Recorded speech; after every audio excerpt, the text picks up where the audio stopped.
تم بے فکری کے ساتھ رات کو سو جاتے ہو اور کوئی نیکیاں تمہارے پاس نہیں، کوئی نیکیاں تمہارے پلے کے اندر نہیں، کوئی اچھے کام تمہارے پاس موجود نہیں ہے، اس کے باوجود بھی تمہیں نیند کیسے آ جاتی ہے؟ ذرا سوچو تو صحیح، ذرا سوچو کہ ہم کیسے چین کی نیند سو رہے ہیں۔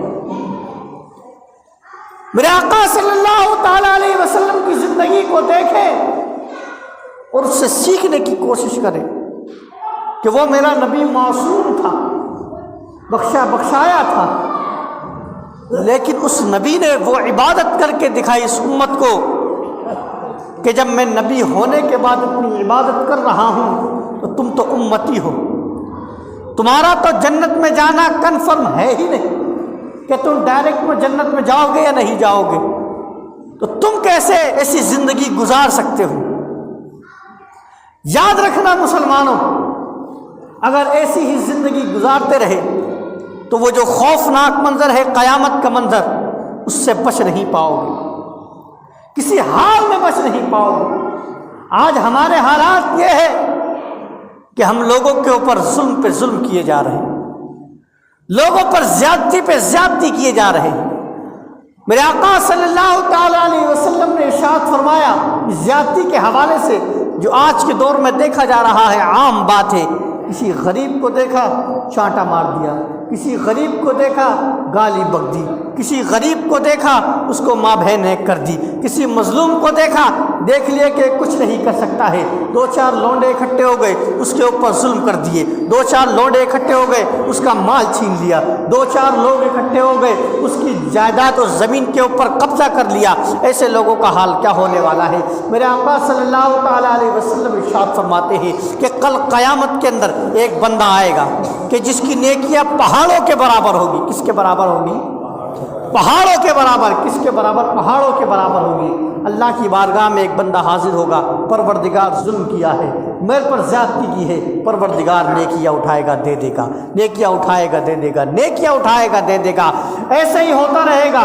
پھر جب نیکیاں ختم ہو جائیں گی، جو میں نے شروع میں حدیث کہی تھی، یہ دوسری حدیث ہے، پھر اس کے اوپر گناہ لاد دیے جائیں گے اور اس کو جہنم کے اندر پھینک دیا جائے گا۔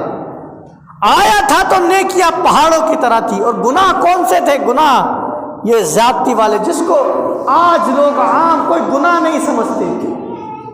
کسی کو گالی دے دی گناہ نہیں سمجھتے، کسی کو غریب کو تھپڑ مار دیا گناہ نہیں سمجھتے، کسی کا مال کھا لیا گناہ نہیں سمجھتے، کسی کے مال کو دبا لیا گناہ نہیں سمجھتے، کسی کی چیز لے لی تو اس کو دوبارہ نہ دی، اور وہ بیچارہ کمزور تھا، وہ جانتا تھا کہ اگر مانگنے جاؤں گا تو ہو سکتا ہے فساد ہو جائے، 1000 روپے تھے، ہو سکتا ہے کہ 5000 کا نقصان مجھے ہو جائے۔ اپنی غربت کی بنیاد پر، اپنی کمزوری کی بنیاد پر، اپنے پاس طاقت نہ ہونے کی بنیاد پر وہ اس کے پاس نہ جا سکا، اس کے پاس وہ حاضر نہ ہو سکا۔ تو لوگوں کل قیامت کے اندر کیا حال ہونے والا ہے؟